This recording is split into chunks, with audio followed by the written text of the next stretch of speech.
ఈ రోజు నేను ఒక కథ చెప్తాను వినండి. ఒక బలవంతుడైన రాజు, అతని చుట్టూ అతన్నే నమ్ముకున్న సామంత రాజులు. ఆ రాజు వీళ్ళందరికీ నేను మీకు ఎల్లవేళలుగా ఎవరు మీ మీద దండెత్తినా మీకు రక్షణగా ఉంటాను. మీకు సపరేట్ సైన్యం అవసరం లేదు. మీకు సపరేట్ గా బలగాలు అవసరం లేదు. మీకు యుద్ధ తంత్రాలు అవసరం లేదు. అన్ని నేనే చూసుకుంటాను. కానీ మీ దేశ నడిబొడ్డులో ఆ సైన్యం ఉంచేందుకు ఒక స్థలం ఇవ్వండి చాలు అని వాళ్ళందరినీ నమ్మగలిగాడు. వాళ్ళందరూ కూడా నిజమే కదా, మనకు ఖర్చు ఉండదు, మనం చక్కగా హ్యాపీగా ఉండొచ్చు అని నమ్మకంతో ఆ రాజు చెప్పినట్టు చేశారు. కానీ ఆ రాజుని నమ్మని కొన్ని దేశాలు మాత్రం తమ సొంతగా సైన్యాన్ని, ఆయుధ సంపత్తిని కొంతవరకు సమకూర్చుకున్నాయి. ఇందులో అర్థం అవ్వాల్సిన విషయం ఏంటంటే, ఆ రాజు ఎవరంటే అమెరికా పెద్దన్న, ప్రపంచానికి పెద్దన్న అని చెప్పుకునే అమెరికా. ఆ పెద్దన్న గారు నాటో అనే ఒక సంస్థని రెండో ప్రపంచ యుద్ధం అయిన తర్వాత ఏర్పాటు చేసి, మీ అందరికీ రక్షణగా ఉంటాను, మీకు రక్షణ ఖర్చులు ఉండవు అని చెప్పి మొత్తం నాటో దేశాలందరికీ కూడా సపరేట్ గా సైన్యం లేకుండా కేవలం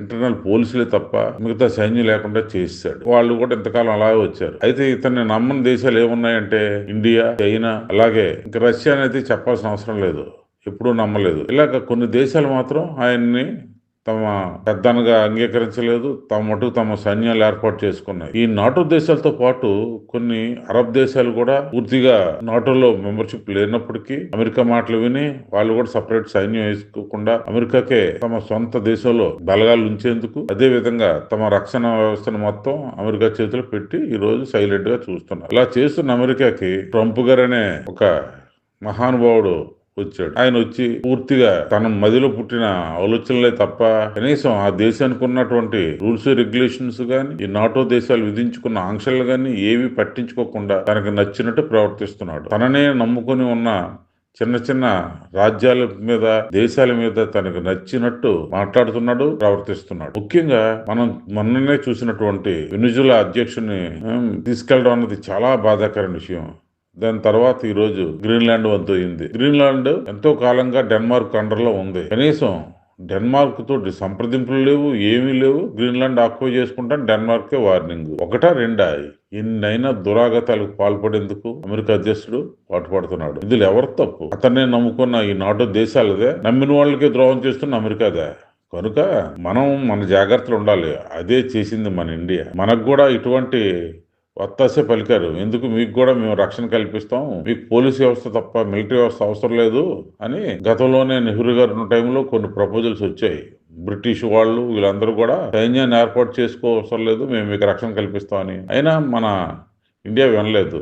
కానీ సైన్యానికి మాత్రం పెద్దగా ప్రాధాన్యత ఇవ్వలేదు. ఎందుకంటే కేవలం మన గురంతా పాకిస్తాన్ మీద, చైనా మీద ఉండే తప్ప ప్రపంచ దేశాలతో పోటీ పడగల సత్తా మనకు ఉందని, మనం సెల్ఫ్ సస్టైన్ ఉన్న ఒక స్వతంత్ర దేశంగా మనం ఉండాలని గతంలో ఉన్న రాజకీయ నాయకులు గాని, పెద్దలు గాని ఆలోచించలేదు. కేవలం మోడీ గారు వచ్చిన తర్వాత మాత్రమే ఇటువంటి ఆలోచనలకు రూపకల్పన జరిగింది. అదే ఈనాటి మన నవభారతం. చూడండి, మనం ఆయుధాలు దిగుమతి చేసుకునే స్థితి నుంచి ఆయుధాలు ఎగుమతి చేసే స్థితి వరకు ఎదిగామంటే అది మన మోడీ గారి ఆలోచనలు. ఈ రోజు ఫ్రెంచ్ అధ్యక్షులు మెక్రాన్ గాని, మన బ్రిటిష్ అధ్యక్షులు గాని, జర్మనీ ఛాన్సలర్ గాని, మరి ముఖ్యంగా నాటో అధ్యక్షురాలు గారు మన ఇండియాకు వచ్చి మనతోటి సంప్రదింపులు జరుగుతున్నారంటే అది కేవలం మన మోడీ గారి యొక్క దక్షత, మన ఎన్డీఏ ప్రభుత్వం ఆలోచన విధానం. మనం ఎవరికి శత్రులు కాదు.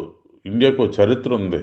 ఇండియా ఎవరి మీద కూడా దురాక్రమణ చేయలేదు. ఇండియా ఎవరి మీద దురాక్రమణకి ఎగబడదు. కానీ తన రక్షణ విషయంలో మాత్రం రాజీ పడదు అన్నదే మోడీ గారి సిద్ధాంతం. అదే ఇండియా నినాదం. కనుక మన రక్షణ ఎప్పుడు మనం చూసుకోవాలి. మన రక్షణతో పాటు మన మిత్రులను కూడా సమయానికి సందర్భంగా, ముఖ్యంగా మన రష్యా లాంటి మిత్రుడు మనం కలిగి ఉండడం మనం ఎన్నో జన్మల పుణ్యం, మనం చేసుకున్న అదృష్టం. ఎందుకంటే రష్యా మన విషయంలో ప్రవర్తించిన తీరు అమెరికా లాంటి దేశాలు, చైనా లాంటి దేశాలు నమ్మక ద్రోహాన్ని పాల్పడే సందర్భంలో కూడా రష్యా మన వైపు నిలబడ్డది. అదే మనకి రష్యాకున్న మైత్రి బంధం. ఇది కలకాలం సాగాలని కోరుకుందాం. Thank you very much. నా విశ్లేషణ మీకు నచ్చినట్టయితే లైక్ చేయండి, షేర్ చేయండి, సబ్స్క్రైబ్ చేయండి. My media, me Janardhan.